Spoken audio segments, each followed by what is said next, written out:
Welcome to the 101 on Sports here on Fox 2. I'm Randy Karraker, and it's great to have you with us. It's September, and we are headed towards hockey in St. Louis. The St. Louis Blues getting ready to return to the ice, and Jamie Rivers, the new analyst on Bally Sports, joins us here on the 101 on Sports. It is good to see you, sir, and congratulations on the new gig. Thanks, man. I appreciate it. I'm very excited to get going. I love Blues hockey. I always have, and we get to talk about it daily on the radio, and I've had an opportunity to jump in from the bullpen for Panger for the last couple of years, and it's been a really fun ride, and now to be able to do it full time, I'm really excited. You were a great NHL player, in fact, called superstar sometimes on the radio on 101 ESPN. Loosely used, I'm sure. But what do you want to bring to the table as an analyst? What's the first thing you think of when you say, okay, that's a great analyst? What do you want to be? So my thing is I bring a coach's perspective, because following my playing career, I dove into coaching from the youth level all the way up to the NHL guys. I still work with NHL guys in the summertime. In fact, I've been offered a number of jobs in the NHL and the American Hockey League in a coaching position, but I didn't want to jump on that carousel of 2 years in one place, 2 years in. I did that as a player. If you look at the back of my hockey card, there's enough cities there where I'm like, I've done that. I'd rather not.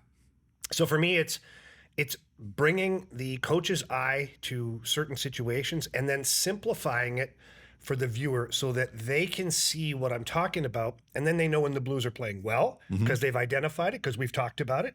But they also know when things are going poorly because we've talked about it and they see that it's not working. And as somebody who never played but asks the question why a lot in my job, that's what I want from an analyst, is tell me why this happened. And the best guys, the Pangers, the Joe Michelettis of the world, the Jamie Rivers, because we'll take you behind the curtain. We'll come into the office some days, and Jamie will have the video up and say, okay, here's why this happened. And that's exactly what you're going to do, is tell us why. Yeah, and I watch a lot of video. I'm a bit of a psychopath that way. I still watch a lot of video and break things down. And for me, it's so I know what I'm talking about too. And then I talk to the coaching staff. Craig Berube's a phenomenal source of information, and he's very honest, and he'll tell you when things are going good or bad and why. And so it's fun to take what the coach tells you, you look at the video, you break it down, and then form your own opinion. And then, in the radio business, we really have to be informative because there is no visual. Right. So that's why I look at the video and I get very specific with what I'm seeing so that can come across the airwaves when people understand it.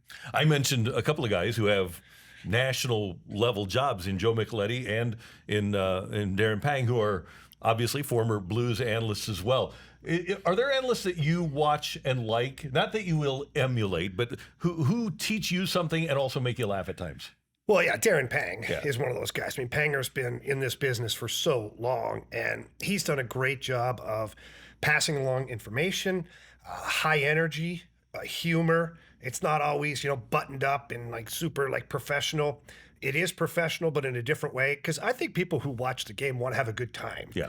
They want to feel like they're in the building, having a good time, but if they're getting the information through the analyst and the broadcast team. And so for me, Darren Pang has always been a guy that I've really enjoyed. Ed Olczyk is another one. Keith Jones, who's no longer doing it. But these guys, they're so easygoing. They don't have to jump in and nail what they're saying right away. They just casually, it's like a conversation that they're having with the viewers. And so I look to those guys a lot to try and carve my path. And it's interesting because you bring up Keith Jones, now the president of hockey operations for the Flyers. John Davis did the same thing when he came here to St. Louis. And there's a lot of respect, a lot of responsibility in your chair, because not only are we as fans looking at it, but how did people like JD and Keith Jones get the jobs? Because they garnered so much respect among the upper echelons of the power in hockey. Yeah, it's a big responsibility because, you have to analyze the game with truth. And what I mean by that is you can't sit there and try to put lipstick on a pig night after night after night. If the team's not playing well, it's nothing personal. It's nothing against the player. And I'll always try to describe the play. This was not the right play. Not that the player isn't good, because they're the best of the best. They're playing in the NHL. They've earned the right to be respected by everybody. So when I describe it, I always point to the play. That way, when I see these guys in the hallway, when I see them in the locker room, when I see the ownership group or Doug Armstrong, they're not looking at it and saying, oh, this guy gets personal. No, there's nothing personal involved in it. I'm, bringing the audience into what I'm seeing, and quite honestly, they can't dispute it. I'm not going to say I'm right all the time, but I'm closer to the pin than the most. Yeah. Now, you're also going to continue to do the Fast Lane on 101 ESPN with Anthony Stalter. How is this schedule going to work out? Well, Randy, I'm a sucker for punishment, okay? And just to take you behind the curtain a little bit, I still have a hockey company as well, Synergy Hockey, Yep. and we run, small group training, personalized lessons, and camps in the summer. So my mornings for the last couple of years have been mornings at the rink, then show prep at the radio station, do 4 hours of radio, jump in my car, head downtown and do a Blues game. And it's been mostly pre and post game. So I really haven't had a life except for just being going. And so I anticipate the same thing. There are some shows where maybe I won't be able to do them, but with the technology that's available now, we can broadcast from anywhere around the world. So they'll still be able to tune in and get the Anthony Stalter and Jamie Rivers as much as I possibly can. But I wouldn't know life if it wasn't crazy. Honestly, I think I'm addicted to crazy. Well, that's good. That's good. He better be. It's Jamie Rivers. He's the new analyst on Bally Sports. Coming up, the Blues coming off of a pretty rugged season. So what can we expect in 23-24? That's next with Jamie on the 101 on Sports here on Fox 2.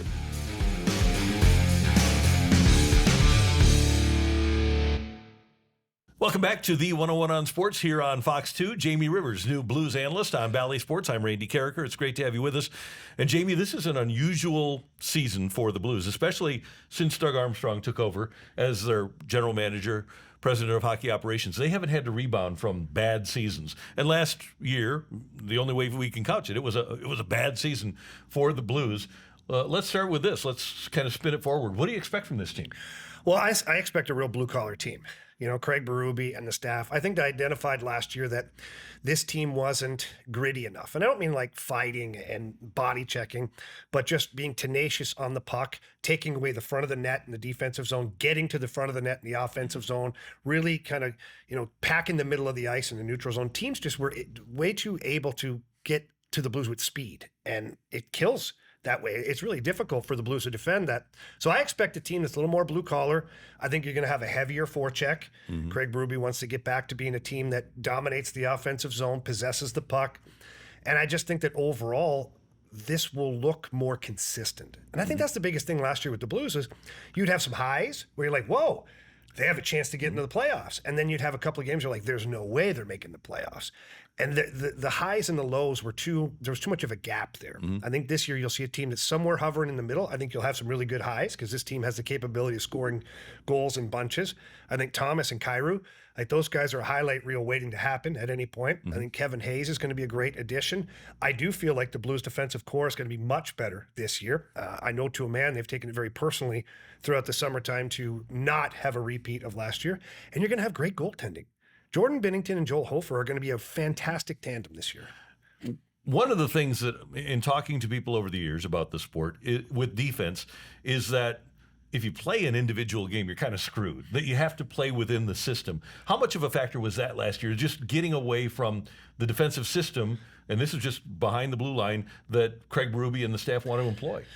So the Blues defensive system, oddly enough, starts with the forecheck. And I know it sounds crazy because, well, it's all the way in the offensive zone, but that's where it begins. If you're not tenacious on the forecheck, if your first forward that gets in there doesn't make contact or doesn't disrupt, well, the opposition then has an easy time to clear the zone. And what people don't realize is the defensemen are trying to gap up the ice to keep everything tight, 5-man unit in tight to defend. Well, when the first guy goes in and doesn't make contact, now you have to back up because the other team is generating speed. Well, that creates gaps between your forwards and your defensemen, which opens up the neutral zone, which is what we just talked about. Teams were flying through the neutral zone last year, and the defenseman, they want the defenseman to stand them up at the blue line. Good luck. You have guys coming at 25, 30 miles an hour. Connor McDavid at full speed. Oh, yeah, stand him up? No, that's not going to work. So you back up trying to buy some time to get some help from the forwards. And by this time, a lot of times the other teams establish possession in the offensive zone, and now you're scrambling. So for me, the Blues, it all starts with the forecheck, making sure that you don't have gaps between your defensemen and the forwards. And then when you are coming back to the neutral zone, it has to be as hard as you can through the middle of the ice. Take away the middle of the ice, force the teams out wide. Because once you take away the middle of the ice, now the defensemen, they can squeeze up against the boards. They can skate that guy into bad ice and at least, if nothing else, create a dump in. Now you've got a 50-50 puck. You have a chance to get it back. So for me, systematically, the team has to have a more consistent effort. Craig Berube, his number one word is compete. Compete. That's what the team needs to have more of this year. And there are a couple of things. You mentioned the name Kevin Hayes, who we saw in the playoffs a few years ago against Winnipeg, and saw him with Philly. And he's kind of the essence of what we're talking about, and getting in with that forecheck and providing great effort in the forecheck. He's a big dude, 6'5", big dude. He's got really good puck skills. He's not a guy that's going to just intimidate the opposition with his size and physicality. But what he does is he separates the man from the puck. And I think if we learned anything over the last couple of years, that watching a guy like Ryan O'Reilly, who's one of the best checkers in the game of hockey, he barely runs into anybody. So the days of putting a guy through the glass, look, I like it. Don't get me wrong. But Toropchenko and those guys, they can handle that. Kevin Hayes, he's going to get in there, separate the man from the puck. And once he gets the puck with his reach and his ability, it's really hard to get it back. So this goes back to the blue-collar mentality that Craig Berube likes of possessing the puck, cycling the puck down low, keeping it away. David Perron. Your buddy, David Perron. Yeah, love David. One of the most difficult guys to defend. And he's physical. And he's physical with the puck because you can't get it away from him. What people need to understand is you exude just as much energy trying to get the puck back away from a guy. As the body check's one thing. You feel it. But when you're trying for minutes at a time to get the puck back from the opposition, that wears you down. And that's where the Blues need to get back to, is getting in the offensive zone, wearing down the opposition, and then creating their scoring chances. And a guy like Kevin Hayes is going to play big into that. So I want to touch on a couple of things, and we'll kind of do it as lines. But I want to go to the fourth line. If you have a healthy Oscar Sundqvist, who Craig Berube mentioned, he admitted, that's my favorite player from the Stanley Cup team. He said, that's my favorite player, kind of the engine. But if you have a healthy Sundqvist with Toropchenko, and hopefully if things work out, Sammy Blais is relegated to the fourth line, that's a hell of a fourth line. Yeah, I think you're going to have competition in this lineup, which I love. Because you say Sammy Blais, fourth line, but Sammy Blais was one of your best scorers. That's after what I'm he saying. came over here from the trade deadline. Yeah. So you look at that, and is Sammy going to be given the opportunity to play higher up in the lineup? Well, he'll earn that. He'll have a chance, I can tell you that much. He did a lot of damage to it at the World Championships for Team Canada, played excellent there. So you're going to have this constant competition of fourth liners wanting to play higher up in the lineup, which is great, which means your fourth line will be elevated. And I like the size of those guys. What's the one thing Craig Berube wanted out of the fourth line for the last couple of years? An identity. And they haven't had one. He tried everybody. And I always say this, he gave them the answers to the test too. Go out there, play physical, be energetic, be solid, and they wouldn't do it. So now he's got guys that he knows will do it. Toropchenko will play physical. He'll play fast. He'll play aggressive. Sammy Blais will. Oscar Sundqvist will. If that's your fourth line, you can now put that line out there like Craig Berube did in the 2019 Cup run. I'm not saying we got Alex Steen and Barbashev and those guys, but you do have Sonny, and you got Sammy Blais, you got Toropchenko. You got size, you got speed, you got physicality, and you have skill. Right. That's a big advantage for the Blues. So let's move up to the third line then. I'm assuming Vrana is going to be there. What were your impressions of him? It's exactly what I expected, quite honestly, is a guy that has a ton of offensive ability, and he has to continue to work on his 200-foot game. There was no secret there. There was no smoke screen. We knew what we were getting. Doug Armstrong was very honest about that. The guy has potential to score 35, 40 goals, but he has to work on his 200-foot game. I can handle that. Like people always talk about, oh, you need to have a guy full 200-foot game. The best players in the world don't play a 200-foot game. Mario Lemieux, Jaromir Jagr, Wayne Gretzky, go through Brett Hull. Like, talk about guys, they selectively play a 200-foot game. Yeah, right. And what I mean by that is you can cheat offensively, you can play your game, but when the game's on the line, whether it's the last 2 or 3 minutes of a period or the last 2 or 3 minutes of a game, now is when you need those guys to play a 200-foot game. Like there's no gimmies at that point. And I think that's where guys like Jacob Vrana, they're going to have to expand their game to a 200-foot game, getting the puck out, getting the puck in, playing very safe, dependable hockey in those times where you need it. Otherwise, take off the handcuffs, let them go. Let them play offense. And Craig Berube likes that about his players. Like, people have this misconception that Craig Berube is like, wants guys to hit, fight, and just dump the puck in. Not true. He wants his guys to get the puck back, and once they have the puck, get creative. Be creative, right? And I think one of the X factors this year is going to be Jake Neighbors, because we've seen the talent already. We know that he has the size and the speed, but now it's just a matter of his game evolving. Yeah, I think what Jake Neighbors has to do is go back and look at Ivan Barbashev clips. Good idea. That's what I've been saying all off season long, is that this player projects to be an Ivan Barbashev. I know that doesn't sound glamorous, but Ivan Barbashev has 2 Stanley Cup rings now, and he scored 26 goals a couple of seasons ago for the Blues, and he was playing on the first line during the Stanley Cup playoffs for the Vegas Golden Knights last year. He plays a great two-way game. He's physical. He's not afraid of anybody. He can play the power play. He can play the penalty kill. For me, if Jake Neighbors becomes Ivan Barbashev in the next couple of years, that's a huge win. That'd be great. Okay, now I want to get to the most polarizing Blue, and that's Jordan Kyrou. Yeah. So, number one, whenever anybody brings up, and he's starting an 8-year contract, 40 goal scorers don't grow on trees in the NHL. So you start with that skill set, and then you work around it and turn him into the rest of the player that he can be, right? Yeah, so this is another Jacob Vrana situation where I don't expect Jordan Kyrou to play a full 200-foot game for 60 minutes. You're not going to. One, you're going to limit his offensive ability at that point as well. But what Jordan has to realize is that when he is playing defense, the harder he competes, the quicker he gets the puck back, which means he gets to play offense. And I think that's the part of young, dynamic players they don't understand is they just want everybody else to go get the puck and give it to them. If you go and compete and do your job, whatever it is, whether it's just taking away time and space, and then ultimately your line mate gets the puck, you still get the puck back to create offense. So for me, Jordan Kyrou, his steps forward this year are going to be competing. Every single shift, getting the puck back, and then just let him go. Let him play offense. There will be some mistakes made. There will be some games where he scored on because he didn't get the puck out. But this is a young player that has an ability that everybody wants on their hockey club. He's one step away from a breakaway all the time. You get him at any point in the game, he's one quick hard stride and he's gone. You can't catch him. Right. And he has the ability to put the puck in the back of the net. So I'm willing again to let this player continue to grow and mature.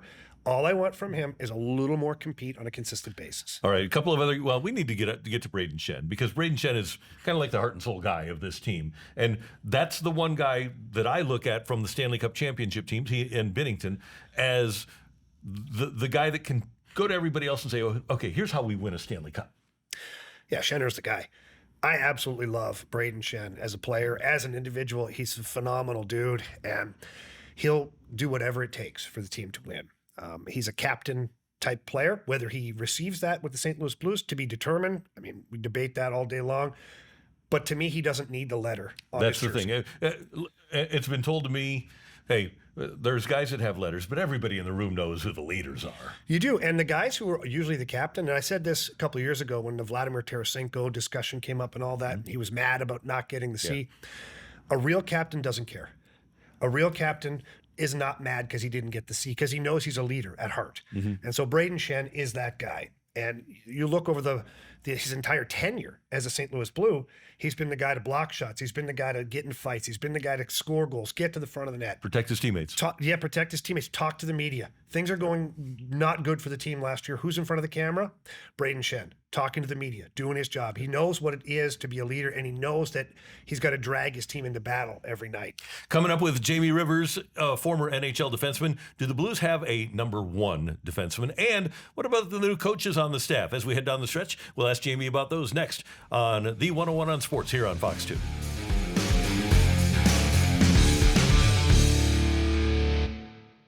Welcome back to the 101 on Sports. Jamie Rivers with us, new Blues analyst on Bally Sports. You hear him afternoons on 101 ESPN. You mentioned, and we don't need to spend much time on the goaltending situation. You mentioned Jordan Binnington, and if you look at the numbers, you say he wasn't great last year. If you watch the games, he was great. And I was really intrigued by what Joel Hofer brought to the table in his brief stint. I think it's a great tandem. I really do. Both goalies are very solid. I just love Jordan Binnington. And, to each their own on their opinion on that.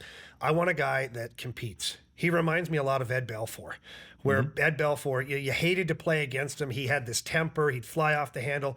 But, man, when there was a game that was on the line or a big game, you knew you could count on it. Remember Billy Smith? Billy Smith, just swinging his stick around and things like that. But those guys were winners. Yeah, Jordan Binnington is a winner. He's won a Stanley Cup, carried a team through the playoffs and won a Stanley Cup. So I'm really happy to have him back on board, and I'm happy that he's going to have a good partner in Joel Hofer to take some of the pressure off, take some of the workload off of him. Because Hofer, make no mistake, he will compete. He will compete for number one goalie. He won't get there this year, but that's good. Have that healthy competition. Give these guys a proper amount of games. I think they're going to be a really good tandem. You have played with number one defensemen. You have watched number one defensemen. Do the Blues have a number one guy? No, I don't think they do. Okay. But those guys are few and far between. You can go across half the NHL and half the teams don't have a number one defenseman. Right. It doesn't mean they don't have great defensemen. Doesn't mean they don't have a great defensive core. It's just that guys like Victor Hedman, Drew Doughty, Alex Pietrangelo, these guys just don't grow on trees. They're number one defensemen and they're unique. They're unicorns for a reason. And they get paid accordingly to that as well. And they perform at 25, 26, 27 minutes a game. And there's very little to no drop off. But what the Blues do have is a really good group of veteran defensemen. Colton Parayko, let's go back again. I know last year was a tough year for Colton Parayko, and people, sometimes he can be a lightning rod for criticism. But you go back to the Stanley Cup run with Jay Bouwmeester, and I understand it was Jay Bouwmeester that he was his partner. If you go back to that, Colton Parayko had the toughest assignment of any other defense pairing. Shut down the opposition's top line, and he did so. And he did so the following year. The Blues were in first place heading into the bubble, and Colton Parayko was a huge part of that. So I think that Colton Parayko just has to be Colton Parayko. He doesn't have to try and be something he's not. Nick Leddy has to elevate his game if he's going to be his partner. And then Torrey Krug and Justin Falk, same thing. They have to elevate their game. How much can a new defensive coach like Mike Weber benefit those guys? Just a fresh set of ideas, fresh set of eyeballs looking at a situation, maybe tweak a couple things here and there, maybe add something to it. Well, Mike Van Ryn is an incredible coach. Rhino, I think, one day will be a head coach in the NHL. Just for whatever reason, just kind of ran its course here. But again, make no mistake, he's part of the coaching staff that won a Stanley Cup and had a lot of success here as a defensive coach. And you are, like you mentioned at the beginning of the show, you work with a lot of kids. It's different now coaching young players than it was a decade ago, isn't it? Oh, yeah. Well, it's information now. So you can't just tell a player, go here. Well, they're like, well, why? Why would I do that? Right. And you have to give them the why. Even the NHL guys, we work at them all summer long. And, well, it's why would I do that? Well, here's why. Here's where the situation presents itself in a game. Here's why you would do this. Here's why you wouldn't do this. And once they get the information, they're on board at that point. So for me, it's all about giving these guys information. Do you think any of the Blues kids, neighbors we've mentioned, Perunovich, Tucker, maybe Bolduc, maybe Dean, can any of those guys make a dent this year? Well, I think Jake Neighbors is probably the most worthy of that. He's going to be out there. He's going to get every chance to play in big roles, power play, penalty kill. I think Chief loves the way he plays.